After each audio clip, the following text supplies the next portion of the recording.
Hello students, welcome back to my channel. कैसे हो आप सब? उम्मीद करती हूँ बेटा सभी अच्छे होंगे और अपना ख्याल भी रख रहे होंगे। तो बेटा आज हम करने जा रहे हैं अपनी वर्कशीट नंबर 3 आपकी हिंदी सब्जेक्ट की है। ठीक है, इस हफ्ते आपकी वर्कशीट नंबर 3 आई है हर सब्जेक्ट की।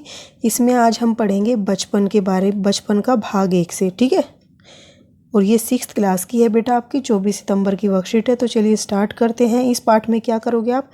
इस पार्ट में लेखिका कृष्णा सोबती जी अपने बचपन की बातों को आप तक पहुंचाना चाहती है। ठीक है, जब हम अपनी यादों को या बीती बातों को लिखते हैं या सुनते हैं तो उसे क्या कहते हैं? संस्मरण कहते हैं। जब भी हम अपनी बीती हुई बातों को लिखें या फिर उनको याद करें तो वो क्या कहलाता है? संस्मरण। ठीक है, आओ पाठ को पढ़कर लेखिका के बचपन को जानें।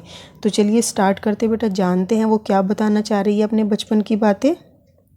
तो मैं तुम्हें अपने बचपन की ओर ले जाऊंगी। ठीक है, मैं तुम्हें अपने बचपन की ओर ले जाऊंगी।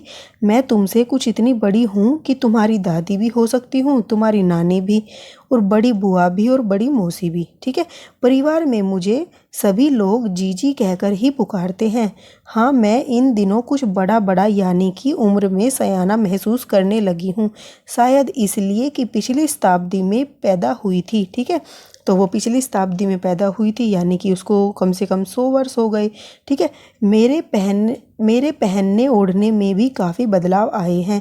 पहले मैं रंग बिरंगे कपड़े पहनती रहती थी या पहनती रही हूँ। नीला, जामुनी, ग्रे, काला, चॉकलेटी, ठीक है, ये सब रंग डार्क कलर थे जो। अब मन कुछ ऐसा करता है कि सफ़ेद पहनो, गहरे नहीं हल्के रंग के पहनो। ठीक है, मैंने पिछले दशकों में तरह तरह की पोशाकें पहनी हैं, जैसे कि फ्रॉक, फिर निकर, वोकर, स्कर्ट, लहंगे, गरारे, और अब चूड़ीदार और घेरदार कुर्ते। ठीक है, बचपन के कुछ फ्रॉक तो मुझे अब तक याद है, हल्की नीली और पीली धारी वाला फ्रॉक। ठीक है, गोल कॉलर और बाजू पर भी गोल कफ। ठीक है, तो इस तरीके के वो पहनती थी। अपनी बता रही है डिटेल में सारी बातें।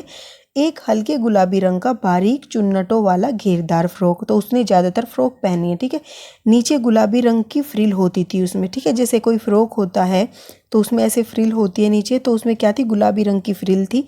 उन दिनों फ्रॉक के ऊपर की जेब में रुमाल और बालों में इतराते रंग बिरंगे रिबन का चलन था। ठीक है, लेमन कलर को बड़े प्लेटों वाला गर्म फ्रॉक जिसके नीचे पर टंकी थी। ठीक है, अब ये क्या होती है जिसके नीचे पर टकी थी बेटा?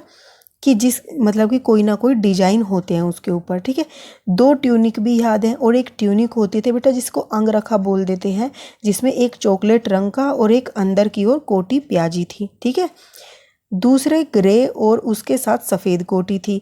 मुझे अपने मोजे और स्केटिंग भी याद है, या स्टोकिंग है, सॉरी बेटा। ठीक है, मुझे अपने मोजे और स्टोकिंग भी याद हैं। बचपन में हमें अपने मोजे खुद धोने पड़ते थे। तो ये क्या बोल रही है बेटा कि उसने क्या मोजे और अपनी स्टोकिंग होती है जो, मतलब कि जो आपके जो गोड्डे होते हैं बेटा उनसे ऊपर तक की होती है ना, उनको बोलते हैं मोजे, वो स्टोकिंग। ठीक है, तो उसको वो भी याद है। और बचपन में उसको क्या करना पड़ता था? अपने मोजे खुद ही धोने पड़ते थे। वह नौकर या नौकरानी को नहीं दिए जा सकते थे, इसकी सख्त मनाही थी। हम बच्चे इतवार की सुबह इसी में लगते थे या इसी में लगाते थे, मतलब कि अपने मोजे धोने में लगाते थे इतवार का समय। धो लेने के बाद अपने अपने जूते पॉलिश कर चमकाते। जब जूते कपड़े या ब्रश से रगड़ते तो पॉलिश की चमक उभरने लगती। सरवर, मुझे आज भी बूट पॉलिश करना अच्छा लगता है। ठीक है, और उसको क्या लगता है बेटा? आज भी बूट पॉलिश करना अच्छा लगता है। हालांकि अब नई नई किस्म के शू आ चुके हैं, कहना होगा कि ये पहले से कहीं ज़्यादा आरामदेह है। तो जो वो पहले पहनते थे बेटा उनसे ज़्यादा आरामदेह आजकल आ गए हैं मार्केट में, आपने देखा होगा। हमें जब नए जूते मिलते उसके साथ ही छालों का इलाज शुरू हो जाता। तो बेटा जैसे ही हम नए शू पहनते हैं तो हमारे भी क्या होता है? पैरों में वो लगते हैं और हमें दर्द होने लगता है। तो इसलिए वो क्या बता रही है कि जब नए जूते आते थे तो उनके घर में साथ ही छालों का इलाज शुरू हो जाता था। जब कभी लंबी सैर पर निकलते तो अपने पास रुई जरूर रखते थे। जूता लगा तो रुई मोजे के अंदर होती थी। हाँ, हमारे तुम्हारे बचपन में तो बहुत फ़र्क हो चुका है। हर शनिचर को हम ओलिव ऑयल या कैस्टर ऑयल पीना पड़ता था, और वो हर शनिचर को क्या करते थे? ओलिव ऑयल या फिर कैस्टर ऑयल को पीते थे। ठीक है, यह एक मुश्किल काम था। शनिचर को सुबह से ही नाक में इसकी गंध आने लगती। छोटे शीशे के गिलास जिन पर ठीक खुराक के लिए निशान पड़े रहते थे। ठीक है, तो बेटा जो छोटे शीशे होते थे गिलास के, मतलब गिलास होते थे शीशे के, उन पर क्या थे, खुराक के यानी कि दवाइयों के निशान पड़े रहते थे। उन्हें देखते ही मितली होने लगती। मितली मतलब होता है उल्टी होने लगती, क्योंकि बचपन में दवाइयाँ पसंद नहीं होती खानी किसी को। मुझे आज भी लगता है कि अगर हम न भी पीते वह शनिवारी दवा तो कुछ ज़्यादा बिगड़ने वाला नहीं था।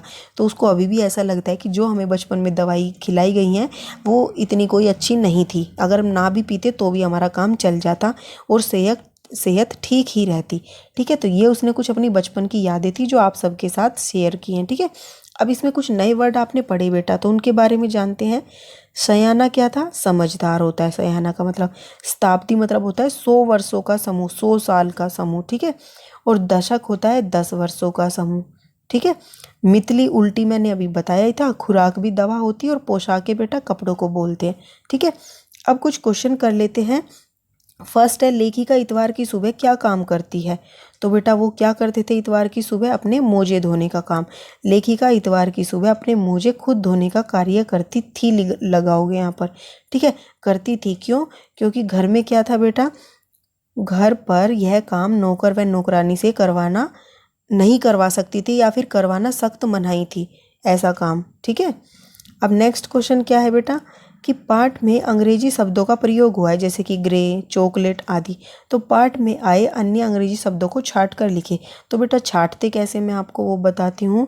लिखने को तो मैं लिख भी देती, लेकिन आपको ये पेपर में आंसर लिखे हुए नहीं मिलेंगे, आपको खुद से करने पड़ेंगे। तो कैसे ढूंढते, देखो जैसे ये ग्रे था यहाँ पर, तो हमने अभी थोड़ी देर पहले पढ़ा था बेटा कि 10 को पहले उसने अलग तरीके की पोशाकें पहनी थी, जैसे कि निक्कर वोकर। ठीक है, और स्कर्ट, ये सारे क्या है, इंग्लिश के वर्ड है।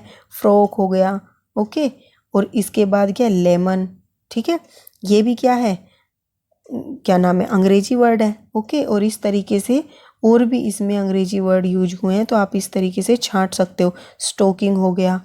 ठीक है, ऐसे और भी वर्ड आप यहाँ पर देखोगे, जो आप पॉलिश हो गया, जो आप मतलब क्या देखते हो, इंग्लिश में यूज करते हो इनको, लेकिन अब तुमने सीधा हिंदी में इसको लिख दिया है। ठीक है, इसके बाद एक दो और होगा बेटा, तो आप वो भी लिख लेना, जैसे कि कैस्टर ऑयल हो गया, ओलिव ऑयल हो गया, ये सारे इंग्लिश वर्ड हैं। ठीक है, तो ये सब लिख लेना आप। ओके, और आपको एक दो और दिखे तो आप वो भी लिख सकते हो। नेक्स्ट है बेटा, लेखिका छुट्टी के दिन लेखिका ने पिछले दशकों में किस किस तरह की पोशाकें पहनी हैं। तो उसने किस तरीके की पोशाकें पहनी थी बेटा, लेखिका ने पिछले दशकों में कई तरीके की पोशाकें पहनी हैं, जैसे कि फ्रॉक, निक्कर वोकर, स्कर्ट, लहंगे, घेरेदार व चूड़ीदार कुर्ते, और गरारे भी पहने थे, वो भी लिख लोगे। ठीक है, अब बेटा लास्ट क्वेश्चन, ये फोर्थ क्वेश्चन क्या है, छुट्टी के दिन में आप घर में क्या क्या काम करते हैं लिखिए और चित्र या फिर चित्र बनाइए। तो बेटा आप छुट्टी में क्या क्या कार्य करते हो ये तो आप सब जानते हो, तो आप अपने तरीके से लिख दोगे। आप खेलते हो, पढ़ते हो, घर में कुछ काम करते हो, या कोई ड्राइंग वगैरह करते हो, तो जो भी करते हो वो आप यहाँ पर लिख दोगे या उसका चित्र बना दोगे। ठीक है, उसमें दर्शा दोगे कि आप क्या क्या करते हो काम करते हुए। और ऐसा चित्र बनाना कंपलसरी नहीं है, तो आप मेरे से पूछो तो मैं बता रही हूँ, आप लिख भी सकते हो। ठीक है, अब फिफ्थ क्वेश्चन है बेटा, दार प्रत्यय लगाकर, देखो दार क्या एक प्रत्यय है, तो शब्दों के पीछे लगाकर वर्ड बनाइए। जैसे कि घेर के पीछे हमने दार लगाया तो क्या बन गया, घेरदार। चूड़ी के पीछे दार लगाया तो क्या बन गया, चूड़ीदार। ठीक है, इसी तरीके से आप और भी बना सकते हो, जैसे कि बेटा देखो शानदार हो गया। ठीक है, चमकदार हो गया। चमक के पीछे हमने क्या लगाया, दार, तो चमकदार बन गया। शान के पीछे क्या लगाया, दार, तो शानदार। समझ के पीछे दार लगाया तो समझदार, और मजे के पीछे दार लगाया तो मज़ेदार। लिखोगे कैसे बेटा इसको, देखो यहाँ पर लिखोगे, समझदार लिख रहे हो मान लो आप, तो आप लिखोगे समझ, ठीक है, फिर प्लस दार, तो क्या बन गया, समझदार। ठीक है, इसी तरीके से चमकदार लिखना हो तो चमक प्लस में दार, क्या बन गया, चमकदार। ठीक है, ऐसे ही मज़ेदार लिखना है तो मज़े प्लस में दार, तो क्या बन गया, मज़ेदार। ठीक है, तो इस तरीके से आप बना सकते हो इनको, और भी कुछ लिखना तो और भी लिख सकते हो। तो ये थी बेटा आपकी आज की वर्कशीट हिंदी की। उम्मीद करती हूँ आपको समझ आ गई होगी।